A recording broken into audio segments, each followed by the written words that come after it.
Welcome to Season 3 of In the Lead with UCEA.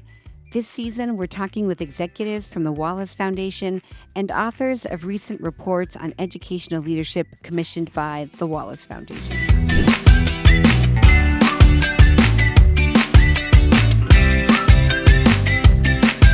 Marjorie Wechsler is the Principal Research Manager at the Learning Policy Institute. She leads mixed methods research studies related to teacher and leader quality and early childhood learning. Her work at LPI focuses on supporting and documenting systems change to advance equity. She has more than 30 years of experience conducting policy research at the national, state, and local levels. Marjorie is one of the authors of Developing Effective Principles: What Kind of Learning Matters, sponsored by the Wallace Foundation.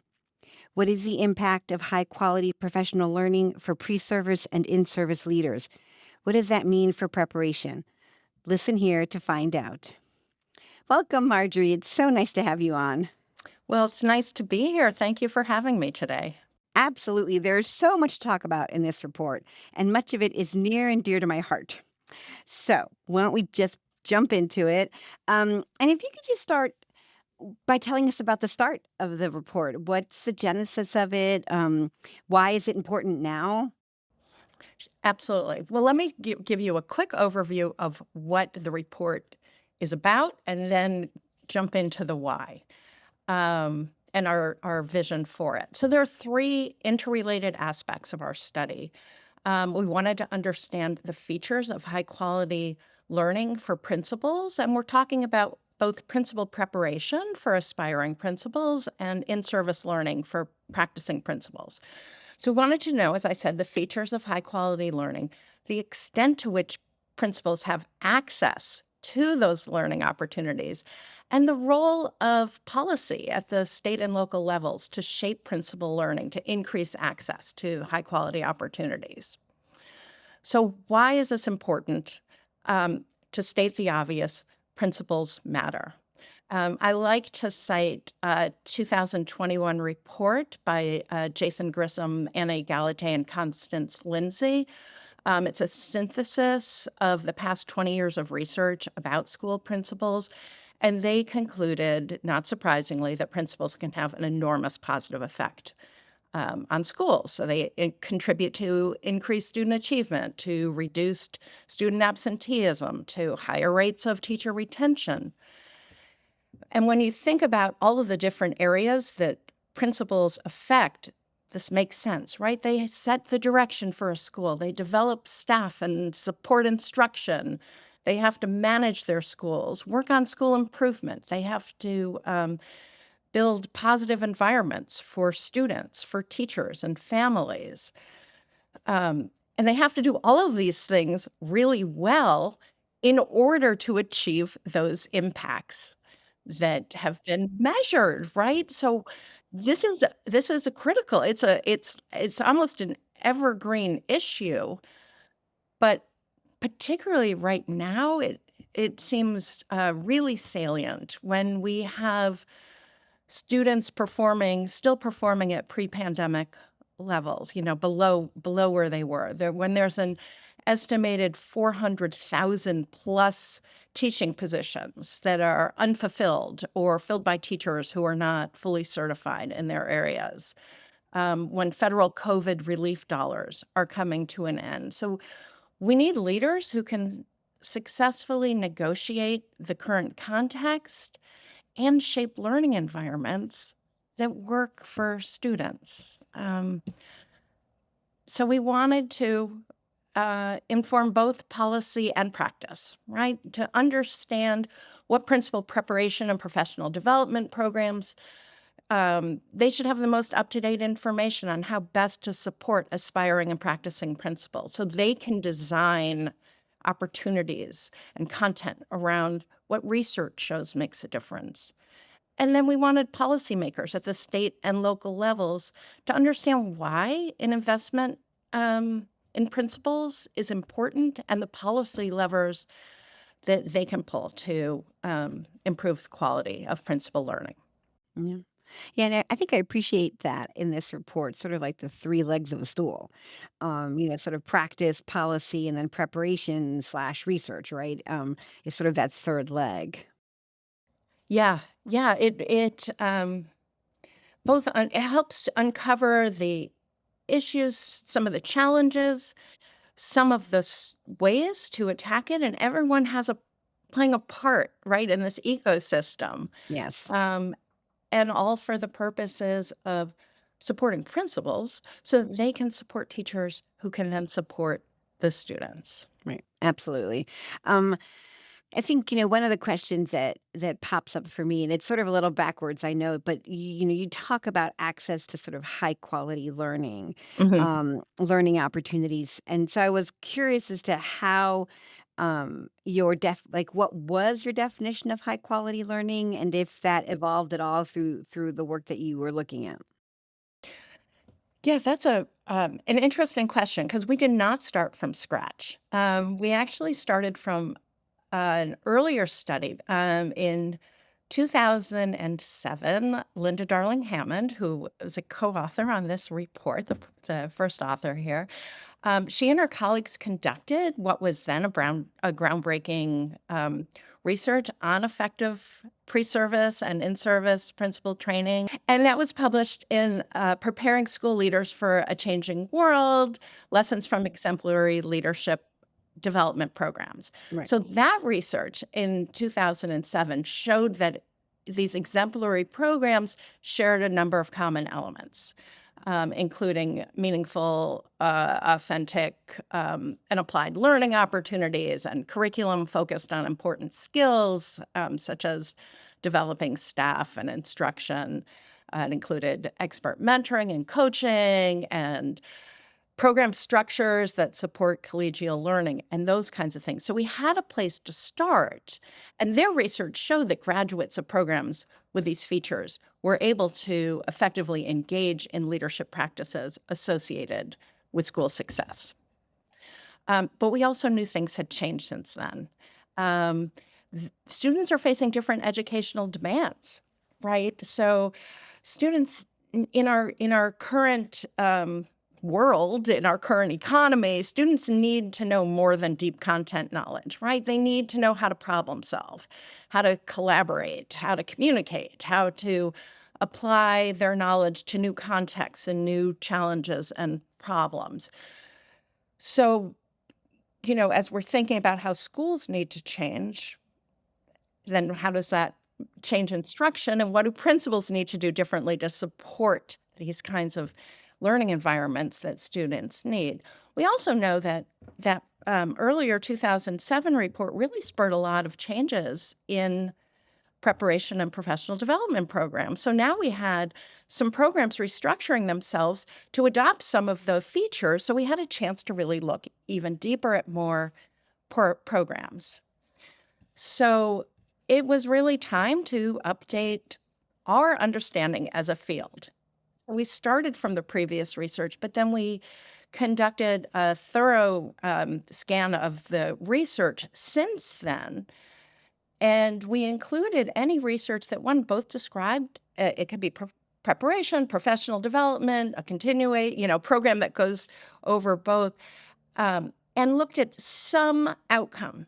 And each study might be looking at different outcome or set of outcomes, but we could at least tie features to the outcomes, whether it was student achievement or teacher retention, principal efficacy, whatever they're looking at. What it makes me think is that content's not enough in some ways, right? Like, high quality content, absolutely, but that in and of itself will not create an effective learning, a high quality learning opportunity.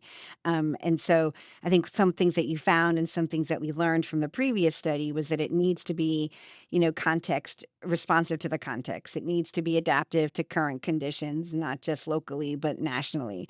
Um, and so really trying to get at, like, how would we define high quality learning now? Um, and if whether or not that's changed, I don't know. But I think, in order to really think about the opportunity, one has to think about, well, what does learning mean then, right? Yeah. Yeah. So you raise a couple of issues there.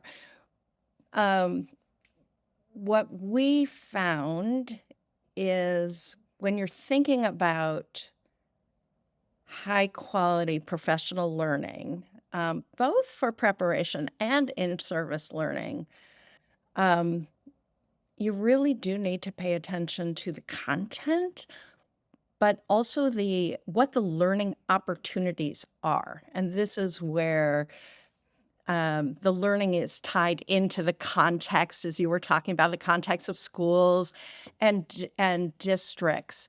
Um, and that really gets at the how of principal learning, not just the what, but the how of principal learning.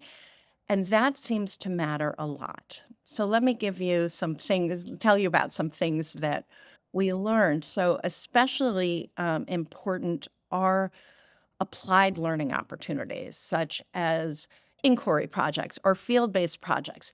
These are based on real schools where principals have opportunities to practice real leadership skills. And so they are in the context of their schools, they're in the context of their districts. So, for example, an assignment might be to describe and analyze the professional development in their schools, integrating scholarly literature, so using the theory and the research, and then identifying needed improvements in the school.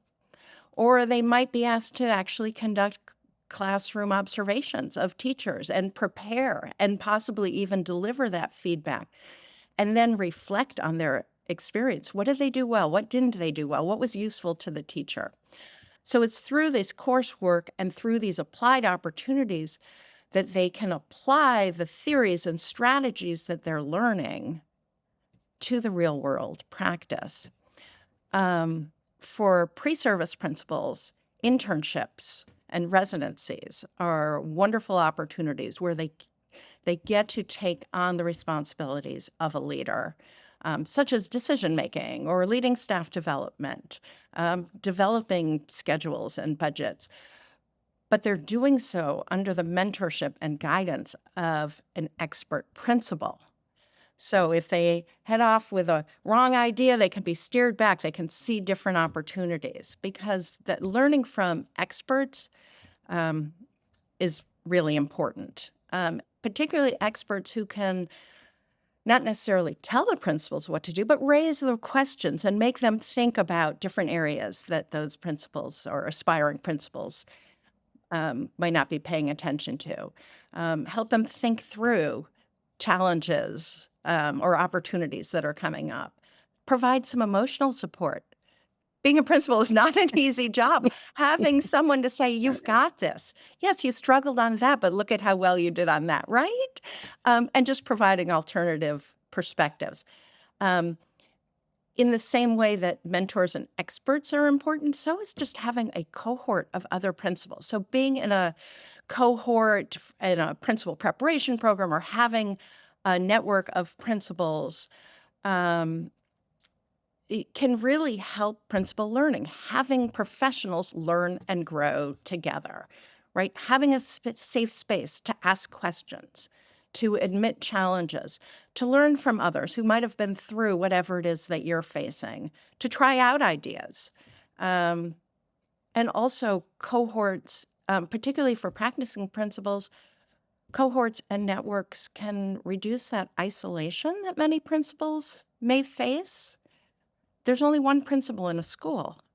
So, if you need to be able to talk with someone, as I know is important for me as a professional, um, they create that. So through these types of opportunities, it is embedded in practice. It is embedded in the real context that principals um, will be experiencing.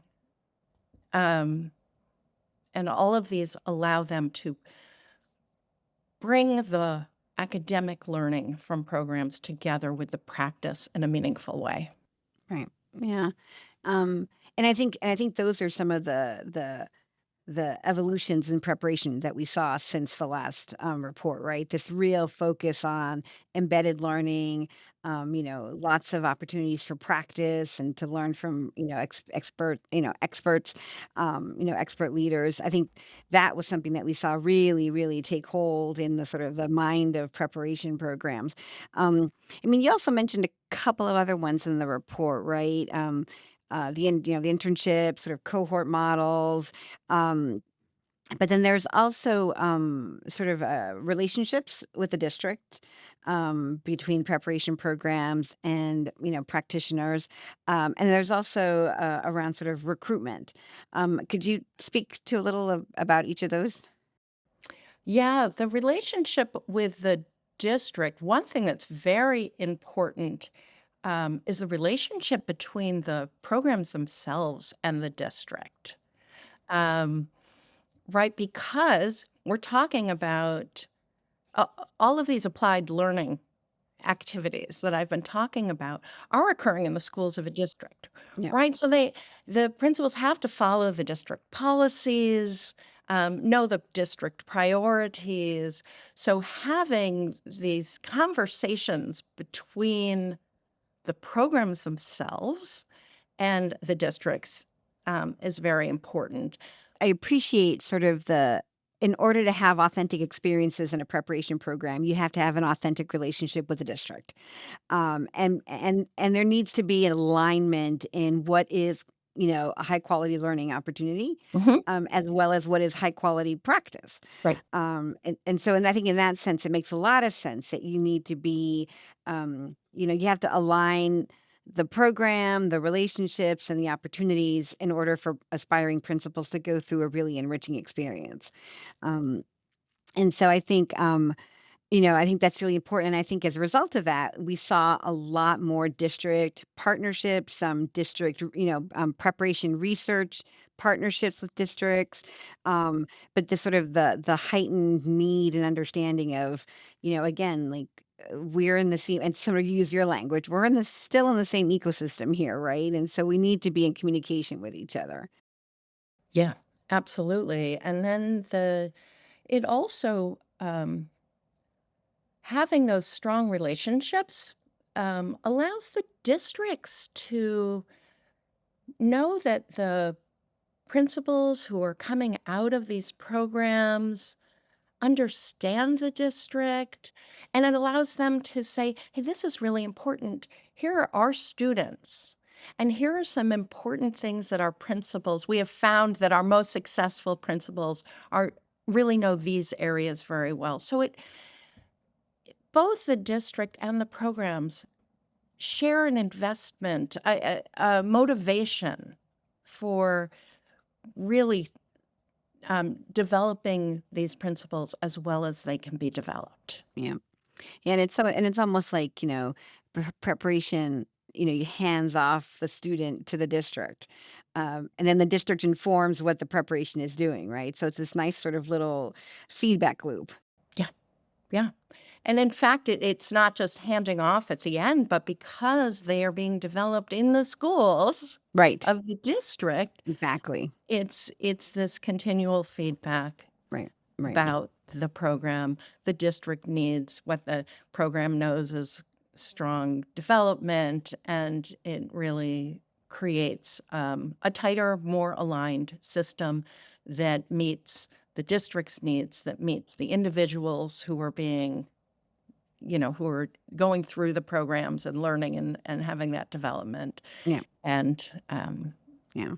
Which is, where, again, sort of, as I said, there's a lot of this is near and dear to my heart. So it's very exciting because this idea of, principals being, uh, of course, leaders, but they're also learners. And so the fact that you become a principal doesn't stop your learning. absolutely. And so, that understanding from the preparation side, from the, in-service side and district side, I think is just really important to help make people successful. Hmm. Um, and and I think sort of digging deeper a little bit more into sort of preparation. The report talks about these sort of key content areas. Hmm. Um, that, you identified and talked a little bit about leading instruction. And it's interesting now because there's so much part of our lexicon, now, and yet I know that, that 20 years ago, it was new, not that many, not that many years ago, was new, but then the language is the same, but the context right now is very different. Sort of post lockdown and sort of in the light of all that's happening now in students' lives, like managing instruction or leading instruction means something different now than it did even 10 years ago. And so if you could just sort of talk a little bit about what those content areas were and how how they contributed to these learning opportunities. Yeah. So talking about, you know, so far we've talked about what learning should look like, but what do they need to learn about, right? Mm, Um, and what they learn matters. So as you mentioned, I mean, a big area is instructional leadership. right. And I mentioned earlier how demands on students are very different in, you know, in the 21st century, where knowledge is just growing at such a rapid pace. You can't, it's not just facts, but knowing how to even think about the knowledge and how to put things together, how to collaborate as we do in the workplace these days, how to take this knowledge to apply it to problems that we don't even know they're problems yet. Right. So Yep. having that instructional knowledge, which means these principals have to understand what classrooms should look like. um, maybe you go by and there is a big hubbub because you have students and groups working on actual science projects that they developed. And knowing that's good instruction going on in that classroom. And how do you help teachers learn about that? So principals really need to learn about this instructional leadership and how to develop this higher order thinking and how to select effective curricula and effective materials um, that enable teachers to teach in new ways. They have to know other content areas. They have to know how to look at data and improve schools and not just test scores, um, right? But a variety of data that shows how the school is functioning um, for students, for teachers, and families. Um, Related, they have to learn how to create positive school environments. If we think about students, where students feel a sense of belonging, where they have these meaningful learning opportunities. School environments for teachers so that teachers can have productive and collaborative work environments, and environments for families and community members so that they feel welcome and have authentic opportunities to engage. Um, Related to the instruction, principals need to know how to develop staff and provide meaningful opportunities for teachers to develop. And then an area that has been coming up in the more recent research was really learning for principals to understand how to develop principals' abilities to meet the needs of all learners. So there seems to be a new emerging body of research on this, which is very promising. There is some research that shows that learning activities for principals, such as doing action research projects or conducting cross-cultural interviews, can really help aspiring principals develop a knowledge of how to meet the needs of all learners from different backgrounds, different racial or ethnic backgrounds, language backgrounds. Um, so that's exciting, I Yep. think. And then, of course, like, and all of that and with this, constant, contexts that are changing, right? Like, so being able to manage that change and being Yes. able to manage the ambiguity that happens when change is constant, Yes. is also, on top of everything else that they're doing. Absolutely. Absolutely. Um, I'm gonna jump ahead a little bit, and because I do wanna make sure that we talk about, the recommendations for policy. So we've talked about sort of the other 2 legs of the stool, and I wanna make sure we talk about the 3rd one about policy and what some of your recommendations were and what you'd highlight from those. Yeah. Um, yeah, our research had several implications for policy. One is that thinking about at the state level, states can really strengthen their licensure and their preparation program approval standards to ensure that programs include these features of high quality learning that we talked about.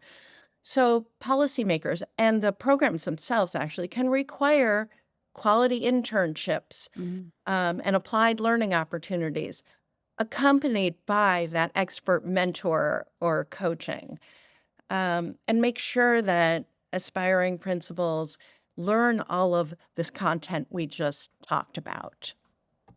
Um, Another recommendation coming out of the research is the need for sorry, is a need for stronger state infrastructure mm, for principal professional learning. So states can do things like fund leadership academies for practicing principals to help make ongoing learning available to all principals. State infrastructure can focus on preparation. Having paid internships or residencies can open up really good learning opportunities for some of the most promising candidates, um, and not just those who can afford a program.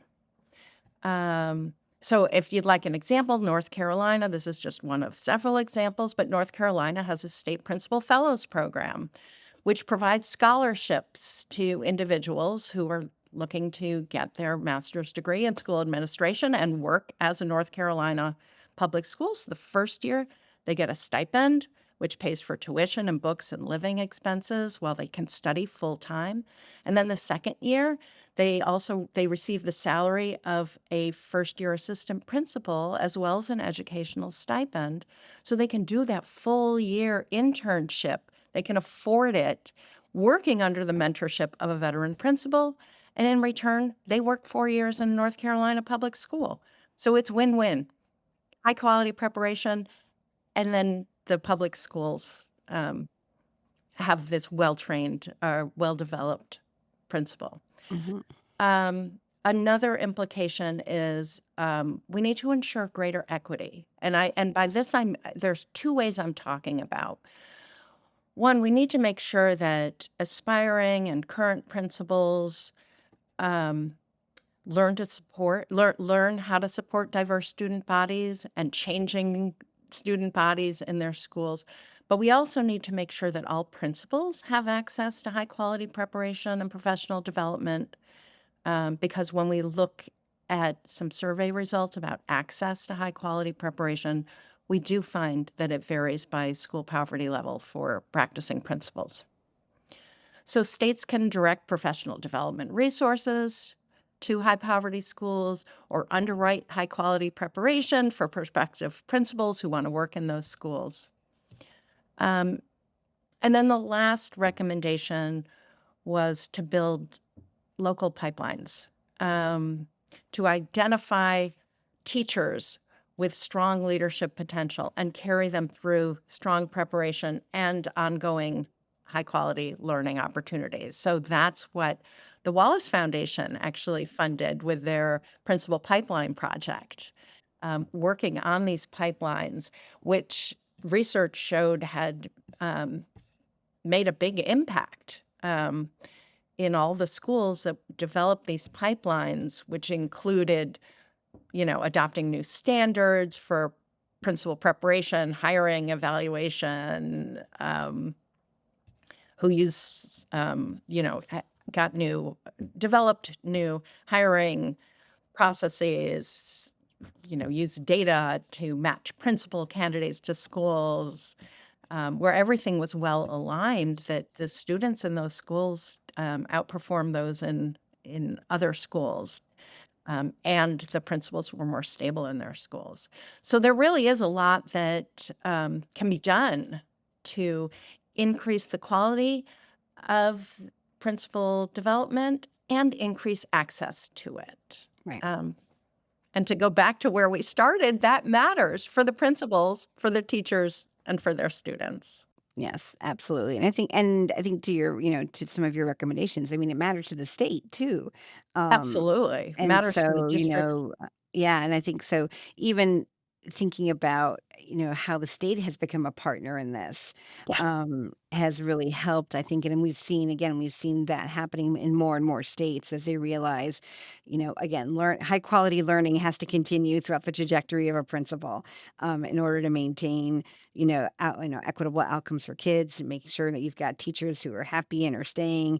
Um, and so again, it's this, I think one thing the report highlights really, nicely is this need for all three of these areas to sort of be in sync.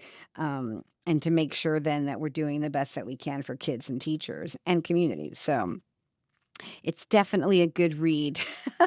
Ah, well, thank you. I appreciate that.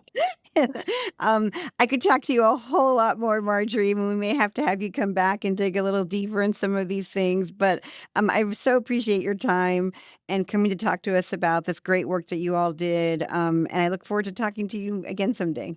Well, thank you so much for inviting me to talk today. I agree with you. I think this work is really important when you think about how many teachers and students that principals interact with and influence.